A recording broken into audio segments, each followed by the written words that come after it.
काही सभासदांना पैसे गेलेत, जो तिथं कारखान्यावर जाऊन भांडतो त्याला फक्त पैसा दिला जातो, जो सर्वसामान्य शेतकरी कारखान्यापर्यंत पोहोचू शकला नाही त्याला निराभिमा कारखाना आणि कर्मयोगी कारखाना या दोघांनी त्याचं पेमेंट 1 रुपयाचं सुद्धा केलेलं नाही। त्याबद्दलची भूमिका आम्हाला असं वाटतं की आपण जिल्हाध्यक्ष आहात आणि ही भूमिका आपण पक्षाला कळवावी की इंदापूर तालुक्यामध्ये कुणीतरी दखल घ्यावी, सहकार आयुक्तांनी घ्यावी, सहकार मंत्र्यांनी घ्यावी, नाहीतर मुख्यमंत्र्यांनी घ्यावी। आणि आम्हाला या ठिकाणी कर्मयोगी कारखान्याच्या सर्व सभासदांच्या वतीनं एकच या ठिकाणी मला मागणी करायची की कर्मयोगीचे चेअरमन जे आहेत विद्यमान त्यांनी इंदापूर तालुक्यामध्ये यावं आणि स्टेटमेंट करावं की या वर्षी कर्मयोगी कारखाना सुरू होणार आहे किंवा नाही, कारण सभासदांना हे कळणं अत्यंत गरजेचं आहे। त्या कारखाना चालू होणार किंवा नाही याबद्दलचा प्रचंड संभ्रम ऊस उत्पादक शेतकऱ्यामध्ये आहे, कारण आता लागणी चालू आहे, ऊसाची नोंद कोणी घेत नाही, नोंद कुठं द्यायची त्यासाठी आपली काय भूमिका आहे आणि उर्वरित दिलं जर लवकर नाही मिळाली तर भारतीय जनता पक्षाच्या वतीनं एक मोठं आंदोलन या ठिकाणी केलं जाईल आणि सभासदाला न्याय दिला जाईल, त्यासाठी आपण आम्हाला मदत करावी। आणि दुसरा एक या ठिकाणी प्रश्न महत्त्वाचा आहे की पावसाने ओढ दिली, त्यामुळं मे मध्ये खूप चांगला पाऊस होऊन सुद्धा आज शेतकरी हवालदिल झालेला आहे, कारण मक्याची पेरणी झालेली आहे, ऊसाची लागवड चालू आहे, परंतु जर पाऊस जर लांबला तर निश्चितपणे या पिकांना पाणी पुरणार नाही। त्यामुळं खडकवासल्याचं पाणी असेल किंवा शेटपळ टँक जो आहे आमचा हा पूर्ण क्षमतेने भरून घेतला गेला पाहिजे आणि जे आता सध्या उपलब्ध पाणी आहे शेटपळ टँक मध्ये त्याला कॅनलच्या द्वारे पाणी जर सोडलं तर जे आता ज्या पिकांची आता या ठिकाणी पेरणी झालेली आहे किंवा ऊस लागवड झालेली आहे यांना कॅनलद्वारे जर पाणी आता मिळालं, कारण अजून पावसाळा पुढे आहे, 3 महिने पावसाळा चांगला साधारणपणे यावेळेस होईल अशी परिस्थिती आहे, तर आम्हाला असं वाटतं की कॅनलद्वारे पाणी खडकवासल्याचा कॅनल असेल किंवा निराडावा असेल आणि शेटपळ टँक याला पाणी सोडावं आणि शेतकऱ्याची जी उर्वरित आता पिकं होणार आहेत, कारण पावसाने ताण दिला, पाऊस कधी पडला आपल्याला माहित नाही,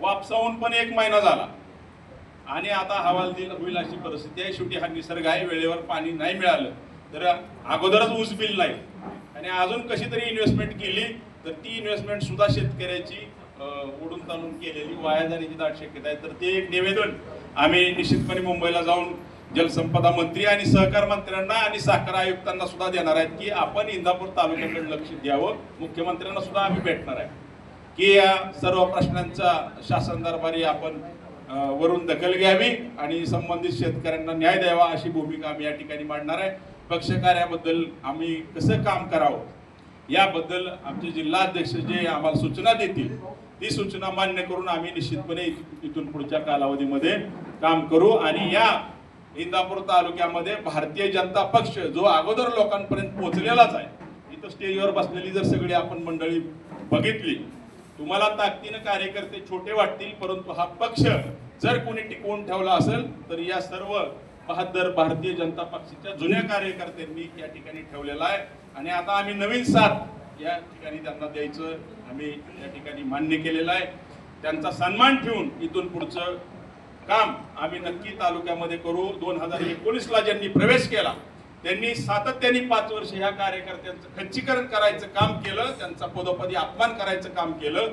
ती भूमिका निश्चितपणे प्रवीण भैया माने हे अजिबात घेणार नाहीत। एक विनम्र व्यक्तिमत्व आहे, त्यांनी त्यांच्या भाषणामध्ये आणि आता सुद्धा पत्रकार परिषदेमध्ये ते निश्चितपणे आपली भूमिका मांडतील। आपल्या सर्वांचा सन्मान करून जी काय भारतीय जनता पक्षाची कार्यपद्धती आहे त्याला अधीन राहून आम्ही निश्चितपणे इथून पुढच्या काळामध्ये या इंदापूर तालुक्यामध्ये भारतीय जनता पक्षाचं काम करू असा शब्द आम्ही आपल्याला या ठिकाणी देतो। धन्यवाद।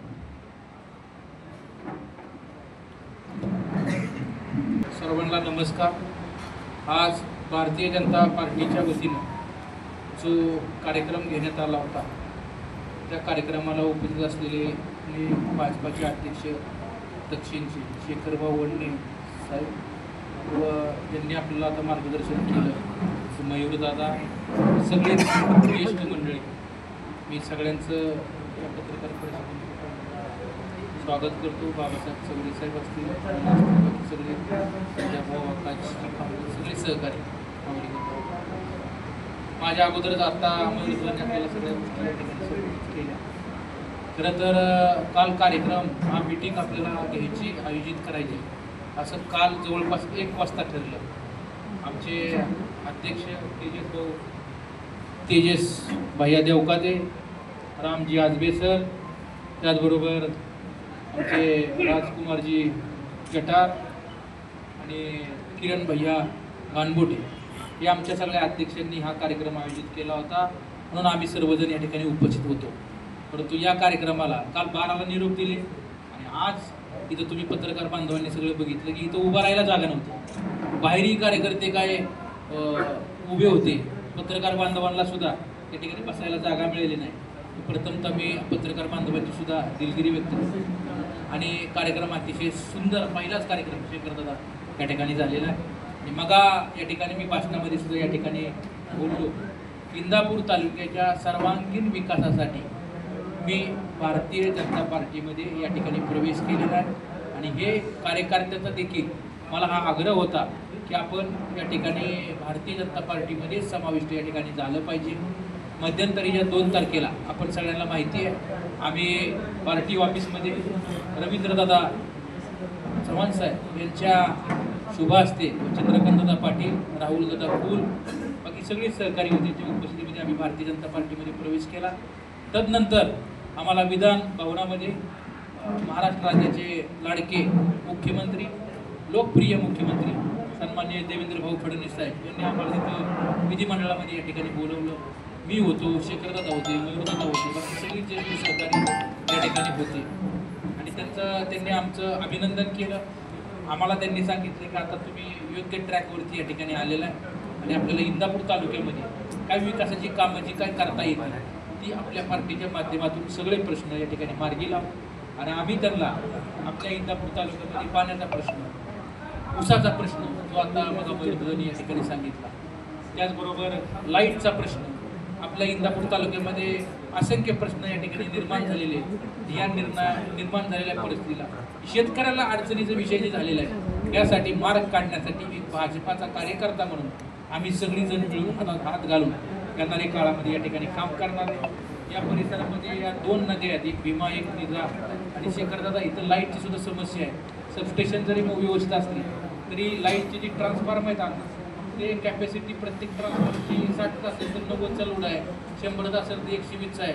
जळतं आहे, ती जळलं की लवकर परत भरून मिळत नाही, शेतकऱ्याच्या हातोनात या ठिकाणी नुकसान होते. म्हणून मी या ठिकाणी देवेंद्र भाऊंना सुद्धा आपण या ठिकाणी विनंती करून ज्या शेतकऱ्यांनी ट्रान्सफर बरोबर नवनाथ भाऊ इथं आहेत सराटीचे सगळे युवक सहकारी, त्यांना सुद्धा अशा अडचणी होत्या तर ते ट्रान्सफॉर्मर आपल्याला वाढवून मिळण्यासाठी येणाऱ्या काळामध्ये काम करू. इंदापूर तालुक्यामध्ये रस्त्याचे सुद्धा काही प्रश्न या ठिकाणी जाणीवपूर्वक या ठिकाणी अडवले गेलेले, जे निकाल सुद्धा राखून ठेवलेले ते सुद्धा आपल्याला बोललं पाहिजे शेखरदादा यावरती. आणि चंद्रशेखर बावनकुळे साहेबांना सुद्धा हा विषय आपण कानावर घालू आणि शेतकऱ्यांना न्याय देऊ. 500-600 प्रकरणं या ठिकाणी तहसीलमध्ये या ठिकाणी रस्त्याचे प्रलंबित आहेत, त्यावरती या ठिकाणी मार्ग काढला पाहिजे. यासाठी आम्ही लवकरच चंद्रशेखर बावनकुळे साहेबांची भेट घेणार आहे. बावनकुळे साहेबांच्या माध्यमातून सुद्धा आपल्या परिसरामध्ये किंवा महाराष्ट्रासह चांगले निर्णय बरेच त्यांनी घेतलेले आहेत. मध्यंतरी आपल्याला माहिती आहे की देवेंद्र भाऊंच्या नेतृत्वाखाली बावनकुळे साहेबांनी एक निर्णय घेतला बघा की अगोदर पानंद रस्ता जो होता तो 5 फुटाचा होता, तो त्यांनी 12 फूट केला. म्हणजे नोंदीसुद्धा महाराष्ट्राभर या ठिकाणी सुरू झाली आहे. त्याचबरोबर आपण खरेदी जर पुण्याला केली किंवा दौंडला केली तर त्याची खरेदीचा कागद इंदापूरमध्ये होतो, आता सगळी नोंद घेऊन जायची गरज होता. असे अनेक चांगले त्यांनी निर्णय या ठिकाणी घेतलेले. दुसरा निर्णय त्यांनी मला वाटतं आणखी एक कुठला घेतला की नोंदीचा, कुणी जमीन खरेदी केली तर 45 दिवस पहिली नोंद या ठिकाणी लागत नव्हती, आता 5व्या दिवसावर या ठिकाणी नोंद लागतीच. लक्षात आलं का? म्हणून असे असंख्य चांगले प्रश्न देवेंद्र भाऊंच्या नेतृत्वाखाली सरकारने या ठिकाणी घेतलेले आणि शेतकऱ्याला लाभदायक या ठिकाणी झालेले असे निर्णय. त्यामुळे असे पाण्याच्या, लाईटच्या, ऊसाच्या असंख्य प्रश्नावर येणाऱ्या काळामध्ये भारतीय जनता पार्टी कणखरपणे या ठिकाणी पुढे जाईल. आणि मग शेखरदादांनी सुद्धा या ठिकाणी मग भाषणामधून सुद्धा सांगितलं येणाऱ्या काळामध्ये येणाऱ्या स्थानिक स्वराज्याच्या सगळ्या या ठिकाणी इलेक्शन आहे, त्यामध्ये नगरपालिका आहे, त्यामध्ये नगर पंचायत समिती आहे, जिल्हा परिषद आहे, काही गावच्या ग्रामपंचायती आहेत, त्यानंतर सोसायटी आहे. तर येणाऱ्या काळामध्ये आम्ही सगळेजण कार्यकर्ते म्हणून ताकदीनं या ठिकाणी हे सर्व इलेक्शन आम्ही लढणार आणि जिंकणार देखील. लक्षात घ्या, ही ताकद भारतीय जनता पार्टीची निश्चित सगळ्या कार्यकर्त्यांना. मग मयूरदाने सांगितलं पण ही गोष्ट खरी आहे, परंतु अतिशय प्रतिकूल परिस्थितीमध्ये सुद्धा तिथं बसलेल्या सगळ्या ज्येष्ठ सहकाऱ्यांनी, भाजपच्या कार्यकर्त्यांनी हा पक्ष तळागाळापर्यंत घरापर्यंत पोहोचवण्याचं काम आपल्या सगळ्या जिगरबाज या ठिकाणी कार्यकर्त्यांनी या ठिकाणी केलेलं आहे. आता मला सांगितलं की भारतातल्या सगळ्यात मोठ्या पक्षामध्ये या ठिकाणी भारतीय जनता पक्षामध्ये आम्हाला समाविष्ट करून घेतल्याबद्दल खूप आम्हाला समाधान आहे. त्याचबरोबर या पक्षामध्ये आता इंदापूर तालुक्यामध्ये किती सभासद आता आपले झाले? 35,000 सभासद आतापर्यंत या ठिकाणी नोंदणी सगळ्या सभासदांची झालेली आहे. किती? 35,000. आणखी आपल्याला कशा पद्धतीने ही संख्या वाढवता येईल त्यावरती आम्ही सगळेजण कार्यकर्ते मिळून या ठिकाणी येणाऱ्या काळामध्ये काम करणार आहे. आणि आत्ता मग तुम्हाला सांगितल्याप्रमाणे इंदापूर तालुक्याच्या विकासाच्या दृष्टीनं जेवढं काय आता आपले सगळ्यांबरोबर आपले सलोख्याचे संबंध या ठिकाणी निश्चित या सरकारमध्ये मंत्री महोदयांमुळं त्यांच्याबरोबर आहेत. तर या सलोख्याच्या संबंधाचा उपयोग आपल्या तालुक्याच्या विकासासाठी आपल्याला कसा करता येईल या येणाऱ्या काळामध्ये आम्ही सगळेजण मिळून कार्यकर्ते करणार आहे. आणि मला त्या दिवशी आदरणीय देवेंद्र भाऊंनी सुद्धा एक आम्ही विधानमंडळामध्ये भेटल्यानंतर मला सांगितलं, मी त्यांना विनंती केली, भाऊ आम्हाला ऑगस्टमध्ये शेतकरी मेळाव्याला तुम्ही तारीख द्या. त्यांनी सांगितलं की मी इंदापूरला ऑगस्टमध्ये येणार. त्यांनी आपल्याला ठणकावून मला सांगितलं की मी शेतकरी मेळाव्याला इंदापूरला येणार आहे, जोरदार तुम्ही तयारी या ठिकाणी करा. आणखी त्यांनी मला काय सांगितलं, माईकवर तुम्हाला सांगत नाही, परंतु शेतकरी मेळाव्यामध्ये भाषणामध्ये त्या दिवशी तुम्हाला सांगतो, त्यांनी मला काय सांगितलं होतं त्यांची मान्यता घेऊन सांगणार. बरोबर आहे का? परंतु खऱ्या अर्थानं ताकद एखाद्या कार्यकर्त्याला कशी द्यावी हे देवेंद्र भाऊंकडनं आपण या ठिकाणी पाहिल्यानंतर पाहायला मिळतं की अतिशय कार्यकर्त्यांना ताकद देतात. आणि जर शेतकऱ्यांचे प्रश्न, लोकांचे प्रश्न, युवकांचे प्रश्न, युवतींचे प्रश्न हे मार्गी लावण्याचं काम या महाराष्ट्रामध्ये, कणखर महाराष्ट्र, शक्तिशाली महाराष्ट्र, आज महाराष्ट्रामध्ये इतर राज्याच्या तुलनेमध्ये सगळ्यात जास्त गुंतवणूक महाराष्ट्र राज्यामध्ये आणि देवेंद्र भाऊंच्या नेतृत्वाखाली असलेल्या येणाऱ्या सरकारमध्ये या महाराष्ट्रामध्ये आपल्या परिसरामध्ये MIDC सुद्धा वसाड पडलेल्या आहे. तिथं उद्योगधंदे आपल्याला कसे आणता येतील हे सुद्धा येणाऱ्या काळामध्ये आम्ही सगळेजण मिळून काम करणार आहे. तिथं उद्योगधंदा आल्यामुळे इथल्या तरुणांना एक रोजगार मिळवून देण्यासाठी आम्ही येणाऱ्या काळामध्ये काम करणार आहे. हा बेल्ट जर तुम्ही बारामती सोडलं तर भावनगरपासून खालीपर्यंत जर तुम्ही बावड्यापर्यंत आला त्या परिसरामध्ये असे अनेक तरुण आहेत मयूर दादा की त्यांना रोजगाराची गरज आहे. त्या ठिकाणी आपल्याला एखादा प्रोजेक्ट काढून किंवा सरकारकडनं एखादा उद्योग व्यवसाय त्या परिसरामध्ये आणला, त्या परिसरातल्या युवकांना कसा रोजगार देता येईल याची सुद्धा काळजी किंवा याची आम्ही सगळीजण सहकारी म्हणून कसं काम करता येईल पाहणार आहे. आज पत्रकार बांधव सुद्धा, आज आमची भारतीय जनता पक्षाची पहिलीच पत्रकार परिषद आहे. या पत्रकार परिषदेला आपण सर्वजण या ठिकाणी मोठ्या संख्येने उपस्थित राहिलेला आहे आणि किती उत्साह कार्यकर्त्यांना आहे. तुम्ही बघा बघितलं असेल की नवचैतन्य निर्माण झाल्यासारखं एक नवचैतन्य निर्माण या ठिकाणी सर्व भारतीय जनता पक्षाच्या कार्यकर्त्यांमध्ये झालेला आहे. सगळ्याला बरोबर घेऊन आणि शेखरदादांची नव्यानं जिल्हा अध्यक्षपदी या ठिकाणी नियुक्त झालेली आहे. त्यांनी सुद्धा ग्रॉस लेवलपासून त्या ठिकाणी काम सुरू केलेलं आहे. त्यांचं मूळ गाव पुरंदर तालुक्यातलं मधलं आहे. या परिसरामध्ये त्यांचा बराच प्रवास देखील या ठिकाणी झालेला आहे. त्यामुळे शेखरदादा तुम्हाला या परिसरामधल्या ज्या काही अडीअडचणी शेतकऱ्यांच्या देखील या ठिकाणी माहिती आहेत, त्यासाठी आपण या ठिकाणी कशा पद्धतीने मार्ग काढता येईल यासाठी सुद्धा आपण सगळ्यांनी मदत करावी अशा प्रकारची मी आपल्याला नम्रतेपूर्वक विनंती करतो. आणि येणाऱ्या काळामध्ये सगळ्या कार्यकर्त्यांना सहकार्यांना बरोबर घेऊन पक्ष जो आदेश देईल, पक्ष जो सांगेल त्या पद्धतीनं आम्ही सगळेजण कार्यकर्ते घालून भारतीय जनता पक्षाचं हे कमळ चिन्ह घराघरापर्यंत पोहोचवण्याचं काम येणाऱ्या काळामध्ये आम्ही नक्की करू असं अभिवचन आपल्या सगळ्यांना या ठिकाणी देतो. माझे 2 शब्द संपवतो. धन्यवाद. यानंतर जिल्ह्याचे अध्यक्ष शेखरदादा आपल्याला संबोधित करतील. सर्वांना नमस्कार. आज इंदापूर विधानसभेतील कार्यकर्ता परिचय मेळाव्यासाठी आम्ही इथे उपस्थित राहिलो. या परिचय मेळाव्यामध्ये नुकतेच ज्यांचा आत्ता प्रवेश झाला ते इंदापूरचे युवा नेतृत्व सन्माननीय प्रवीण भैया माने, त्याचबरोबर मयूर दादा आमचे पाटील असतील, त्याचबरोबर बाबा चौरे असतील, यांच्या प्रवेशाने इंदापूरमध्ये नवचैतन्य निर्माण झाले. आपण पाहिलं असेल की 2024ला ज्या निवडणुका झाल्या लोकसभेच्या, त्याच्यानंतर इथल्या नेत्यांनी अचानकपणे पक्ष बदलला आणि दुसऱ्या पार्टीकडून त्यांनी तिकीट घेऊन निवडणूक लढली. त्यानंतरून इथल्या स्थानिक पदाधिकाऱ्यांनी जीवाचं रान करून ती पार्टी टिकवली आणि त्याच्यानंतर 35,000 सदस्यांची नोंदणी इथे केली.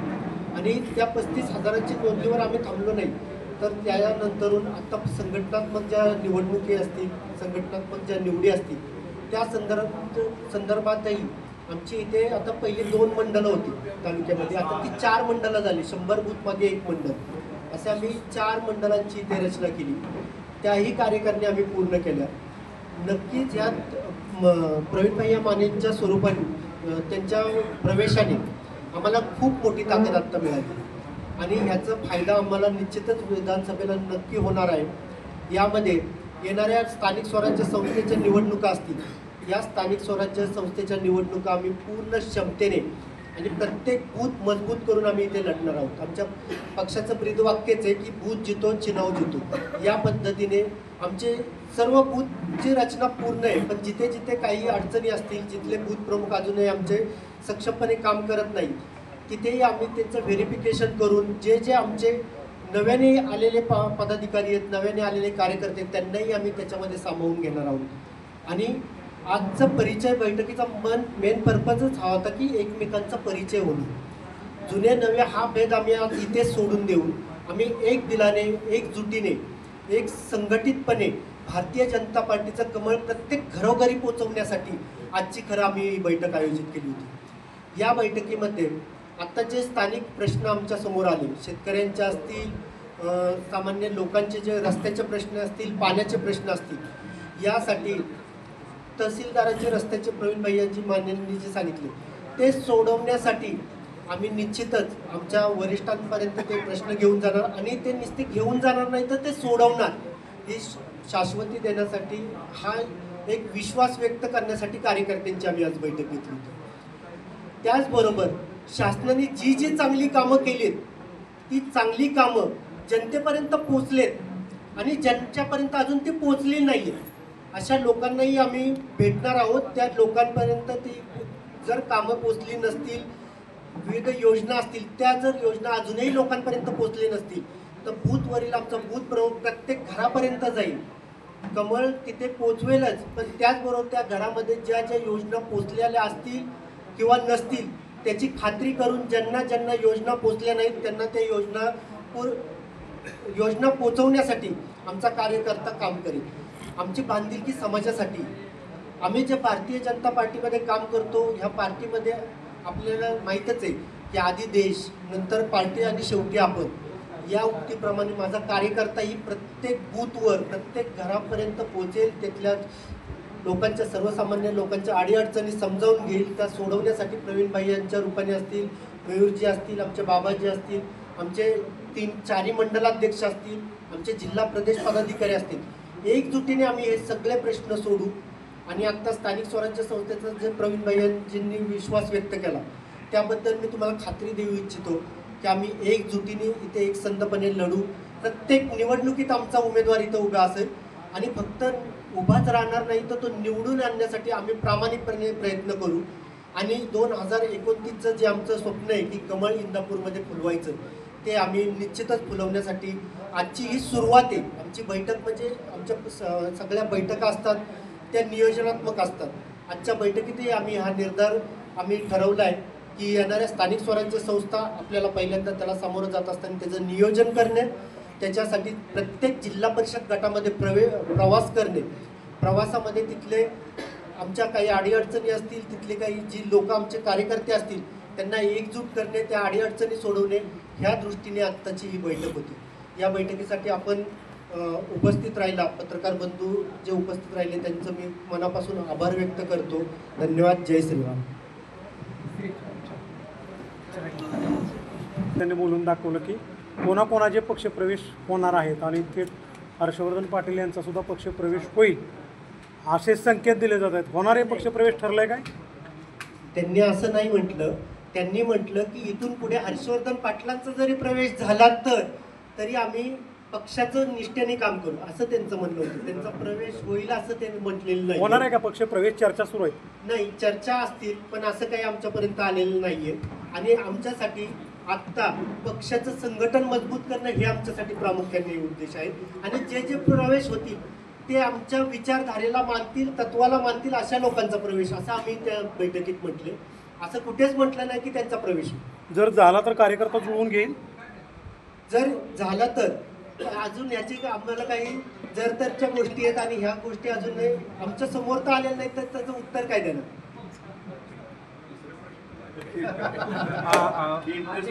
त्यांच्यात चर्चा असतील पण आमच्यात असली कसली चर्चा अजूनही नाही. भाजपमध्ये चर्चा करत असताना सर्व निर्णय वरिष्ठ पातळीवर वरचे आदेश आले खाली फॉलो होतात. तसेच त्याच आदेशाचं इम्पॅक्ट म्हणजे फडणवीसांना मुख्यमंत्री पदावरून गेल्यानंतर पुन्हा उपमुख्यमंत्री व्हावं लागलं.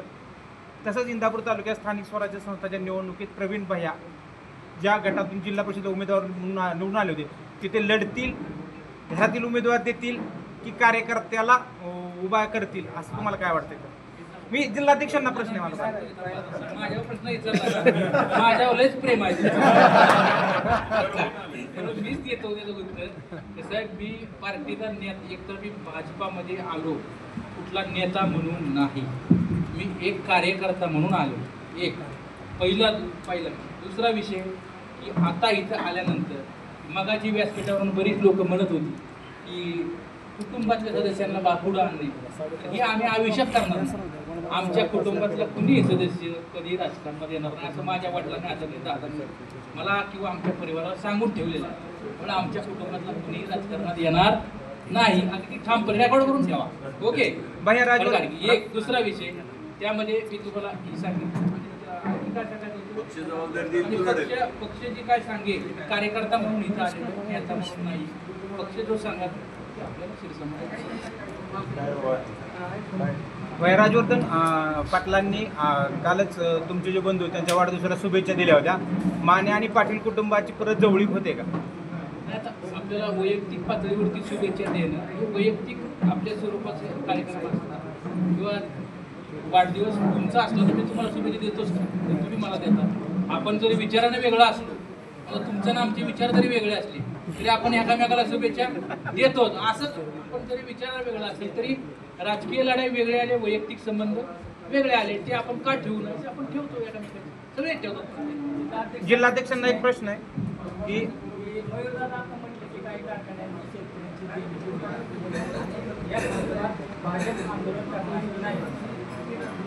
नक्कीच शेतकऱ्यांसाठी आम्ही मयूरदादांनी जसं सांगितलं त्या पद्धतीने जर गरज पडली तर आम्ही तिथे आंदोलनही उभं करू.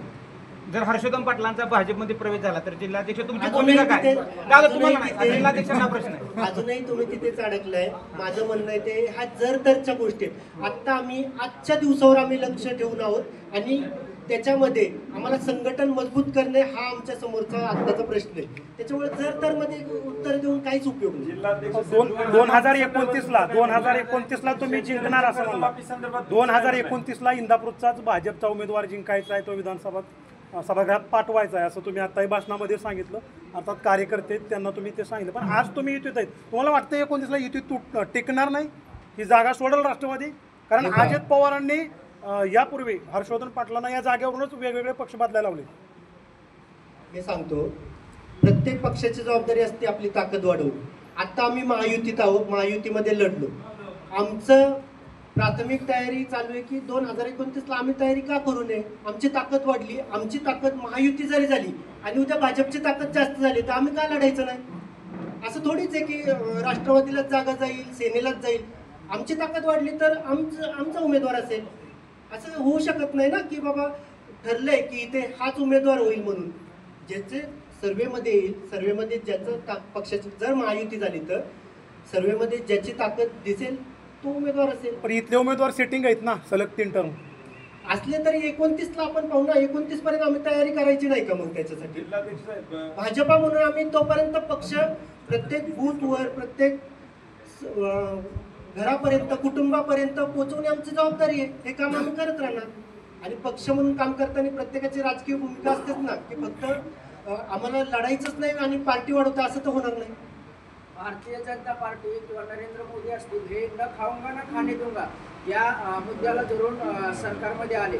परंतु आज भारतीय जनता पक्षाचं एक मजबूत सरकार आहे पूर्ण देशामध्ये आणि महाराष्ट्र राज्यामध्ये देखील मुख्यमंत्री देवेंद्र फडणवीस आहेत, परंतु पूर्ण महाराष्ट्रामध्ये असेल किंवा इंदापूर तालुक्यामध्ये असतील प्रशासकीय सेवा म्हणजे जे प्रशासन आहे त्या ठिकाणी सर्वसामान्य लोकांचा किस्सा अगदी उघड्या डोळ्यांनी कापला जातो. त्या ठिकाणी सर्वसामान्य लोकांची लूट चालू आहे. तर जिल्हाध्यक्ष म्हणून किंवा इंदापूरमधील आपली केडर बेस पार्टी असेल त्या सर्वांचं या सर्व प्रश्नाकडे कसं लक्ष आहे किंवा कशा या प्रश्नाला आपण कशा पद्धतीने टॅकल करणार आहात? यासाठी जे पंतप्रधान नरेंद्रभाई मोदीजींनी जे सांगितले की न खाऊंगा न खाणे दूंगा, आपणही पाहिलं असेल त्या दृष्टीने त्यांनी 2014 पासून आजपर्यंत आमच्या ह्या सत्तेच्या काळामध्ये भारतीय जनता पार्टीमध्ये कुठलाही तुम्हाला घोटाळा नाही. त्यांनी स्वतः प्रामाणिकली 18 तास मिळून काम केले आणि आज देशाचं नाव जगामध्ये पोचले. 4थ्या नंबरची अर्थव्यवस्था आपली झाली. आणि तुम्ही पाहत असतात हे छोटे जे प्रत्येक विधानसभेमध्ये जे प्रश्न येतात तिथं माझा कार्यकर्ता ठामपणे तिथे उभा राहील. जिथे काही अशी प्रकरणं समोर येतील तिथे कार्यकर्ता त्या गोष्टीला 100% टॅकल करेल. आणि तुमच्याही समोर काही गोष्टी आल्या तर आम्ही त्याच्यात नक्की लक्ष घालू आणि तिथल्या गोष्टी त्या थांबवण्यासाठी प्रयत्न. आता ॲडमिशनचं प्रोसेसिंग चालू आहे सध्या कॉलेजच्या, तर प्रत्येक पालकासमोर हा प्रश्न आहे किंवा प्रत्येक पालकाने आमच्या समोर एवढं बाईट दिलेले आहे की अधिकाऱ्यांना सही करायची म्हणलं तरी 100-150 रुपये द्यावे लागतात. हे ऑन रेकॉर्ड आहे सगळं. तर या सर्व गोष्टींकडे ऑन रेकॉर्ड नाही की 100 रुपये 100-150 रुपये आमच्याकडून घेतले असं त्यांनी आम्हाला तुम्हाला जिथे जिथे जाणवल ना तिथं आमच्या कार्यकर्त्यांना सांगा किंवा आमच्या तिथल्या स्थानिक नेत्यांना सांगा, ते आम्ही थांबवण्याचं काम नक्की करू. असं कर्जमाफीचं सांगा ना, कर्जमाफीचं बोला काय भाजपच्या मनात काय चालू आहे नक्की कर्जमाफी? भाजपचं कर्जमाफीचं शेतकऱ्यांच्या बाबतीत तुम्ही पाहिलं असेल की शेतकऱ्यांच्या बाबतीत हे सरकार खूप संवेदनशील आहे. तुम्ही पाहिलं असेल की प्रत्येक गोष्टीमध्ये म्हणजे किसान सन्मान निधीच्या बाबतीत असेल किंवा आपण पाहिलं असेल की प्रत्येक वेळेस पीक विमा असेल किंवा ह्याच्या बाबतीत जे आपल्या भाजपाच्या काळामध्ये 14 पासून घडते तेव्हापासून शेतकऱ्यांना बऱ्याचशा म्हणजे सौर पंप असेल, दिवसा लाईट देण्याचा प्रश्न असेल, लाईटीचे काही जे प्रश्न असतील, डीपीचे प्रश्न असतील तेही आम्ही सोडू. पण कर्जमाफीच्या बाबतीतही सरकार योग्य तो निर्णय नक्की घेईल हा आमचा विश्वास आहे. सर, महाराष्ट्रातली आरोग्य यंत्रणा खिळखिळी झालेली आहे. गोरगरिबांना हॉस्पिटलमध्ये व्यवस्थित उपचार मिळत नाही. ह्याच्यावर तुमचं काय म्हणणं आहे? तुमच्या पक्षाचे काय, कारण सत्तेत तुम्ही आहात, ह्याच्यावर तुमचं काय म्हणणं आहे? आरोग्य यंत्रणा खिळखिळी झालेली आहे, गोरगरिबांना व्यवस्थित उपचार मिळत नाहीत. आता आमच्या 11 वर्ष पूर्ण झाल्याबद्दल आत्ताच एक आम्ही सगळ्यात आमच्या कार्यकर्त्यांना सांगितलं होतं की आयुष्यमान भारतचे जे कार्ड आहेत आपले ते लोकांपर्यंत पोहोचणं गरजेचं आहे. आणि बऱ्याचशा हॉस्पिटलला आयुष्यमान भारतचं अजूनही चालू झालेलं नाही आहे. गोरगरिबांचं जे आपण 5 लाखाचा विमा म्हणतोय तर त्या हॉस्पिटलचं ती नोंदणी करून तिथे जास्तीत त्या सुविधा उपलब्ध व्हावी म्हणून आमचे प्रयत्न नक्की चालू आहेत. ह्याला धरून दुसरा एक प्रश्न आहे. इंदापूर तालुक्यात सध्या निकृष्ट दर्जाची कामं वगैरे रस्ते वगैरे चालू आहेत, तर टक्केवारी आणि ठेकेदारीचा मोठ्या प्रमाणात खेळखंडोबा चाललेला आहे. स्थानिक जे आहेत ते ह्याच्याकडे लक्ष देत नाहीत, तर तुम्ही आंदोलन ह्याच्या संदर्भात करणार तुमचा पक्ष? जिथे जिथे असे प्रश्न आढळतील तिथे नक्की आम्ही तिथे आंदोलन करू. कारण जनतेसाठी चालवलेलंच हे सरकार आहे. हे कुणाच्या पक्षासाठी किंवा महायुती नाही. हे जे सरकार चाललंय ते जनतेच्या सेवेसाठी चालले. आणि नक्कीच जिथे जिथे जनतेला अडचणी येतील, जिथे जिथे प्रश्न तुम्हाला रस्त्याचे प्रश्न असे आढळतील तिथे नक्कीच आमचे मयूर भैया असतील किंवा आमचे प्रवीण भैया असतील किंवा आमचे इथले सगळे प्रदेशचे पदाधिकारी आहेत, जिल्ह्याचे पदाधिकारी आहेत आणि मंडलाध्यक्ष हे नक्की लक्ष घालतील. तुम्हाला एक आश्वासित नक्की करू इच्छितो की आज आमची ही पहिली बैठक होती, पण इथून पुढे आमचा कार्यकर्ता तुम्हाला स्थानिक लोकांच्या प्रश्नांसाठी माझा मुद्दा हा आहे की तुम्ही आंदोलन करणार का? जर सरकार जरी निदर्शनास आले तिथे तर त्या ठेकेदाराविरुद्ध, सरकार विरुद्ध नाही ठेकेदाराविरुद्ध आंदोलन. अध्यक्ष, आपण प्रवीण भैया माने यांच्या पक्षप्रवेशाने आपल्या पक्षाची ताकद इंदापूरमध्ये नक्कीच वाढलेली आहे. तर येणाऱ्या स्थानिक स्वराज्य संस्था असतील किंवा नगरपालिका असतील, आपण राष्ट्रवादी सोबत युती करून लढणार आहात की वेगवेगळे लढणार आहात? आमची आत्ता तरी तयारी आहे ना. आत्ता आम्ही प्रत्येक बूथवर आमचा पक्ष मजबूत करणे आणि त्यावेळेच्या परिस्थितीनुसार निवडणुकीच्या त्यावेळेस जर प्रदेशने आम्हाला सांगितलं तर महायुती करू. जर आमची ताकद तिथं असेल तर आम्ही आमच्या स्वबळावर लढू. महामंडळाची वाटप देखील आता अधिवेशनामध्ये होणार आहे. प्रदेश लेवलचा प्रश्न. इंदापूरला एखादं महामंडळ मिळण्याची अपेक्षा आहे का? आम्ही मागणी नक्की करू. पण हा शेवटी प्रश्न आहे तो प्रदेश लेवलचा आहे, वरिष्ठ त्याच्यावर निर्णय घेतील. तुम्ही जिल्ह्यातले काही असतील तर आम्ही सांगू शकतो. धन्यवाद. धन्यवाद.